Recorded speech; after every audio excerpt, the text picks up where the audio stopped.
वो एक बार स्वर्ग लोक गए। उधर उन्होंने अम्बरीश महाराज जी की बहुत तारीफें सुनी तो उनको अच्छा नहीं लगा। उनको ऐसा लगा कि हम जैसे संत महात्मा की तो तारीफ नहीं हो रही है, लेकिन एक राजा की तारीफ हो रही है। तो वो जानबूझ के व्रत एकादशी के व्रत के बाद जो द्वादशी होती है उस पे गए। वो सुबह सुबह आए और अम्बरीश महाराज जी ने उनको भोजन में निवेदन किया। तो दुर्वासा जी ऋषि ने बोला मैं स्नान करके आता हूँ, और वो जानबूझ के लेट आए ताकि वो देखना चाहते थे कि वो क्या करते हैं।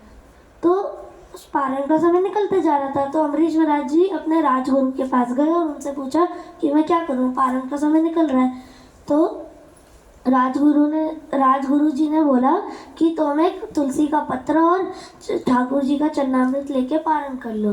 तो जब दुर्वासा ऋषि आए तब दुर्वासा जी ऋषि को जब पता पड़ा कि क्या ये सब हुआ है कि उन्होंने तुलसी पत्र और चरणामृत से कर लिया है, तब उनको बहुत गुस्सा आया। तो उन्होंने अपनी जटा मतलब अपने पूरे बाल के ढेर से एक बाल निकाला और नीचे जमीन पे पटका।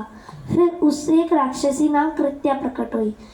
तो दुर्वासा जी ऋषि ने बोला कि जाके अम्बरीश महाराज जी को मार दो।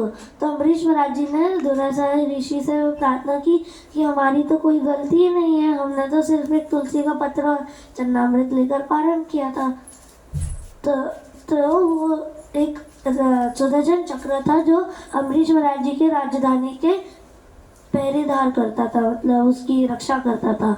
तो वो सुदर्शन चक्र अचानक से प्रकट हुआ और सबसे पहले राक्षसी नाम कृत्या को मारा।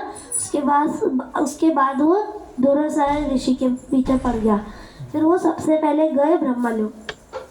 तो उन्होंने सारी कहानी सुनाई ब्रह्मा जी को। हमें ब्रह्मा जी ने बोला मैं तुम्हारी कोई मदद नहीं कर सकता, जल्दी निकलो वरना मेरा ब्रह्मालोक भी नष्ट हो जाएगा।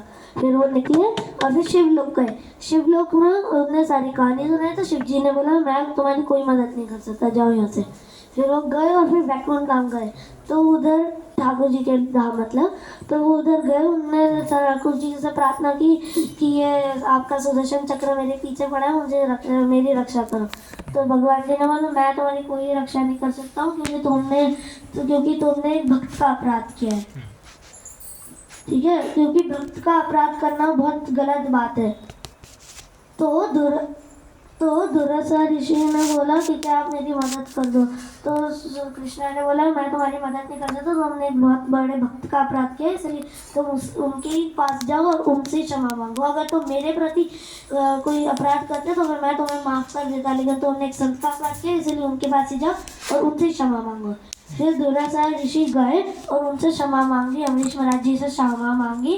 फिर पता है ये सब पहले ब्रह्मा लोक जाने में, फिर शिवलोक जाने में, फिर वैकुंठ लोक जाने में कितना टाइम लगा? 1 साल। उनने 1 साल तक कुछ भी नहीं खाया। अपन लोग तो एक दिन भी नहीं रुक सकते खाने के लिए, तो उन्होंने सोचा 1 साल तक नहीं खाया होगा, कितना ज़्यादा है ना। फिर अम्बरीश महाराज जी ने उनको अच्छे से भोजन करवाया और फिर वो अपने घर, फिर वो बहुत खुश हुए और फिर उनका आशीर्वाद देके अपने घर चले। हरे कृष्ण।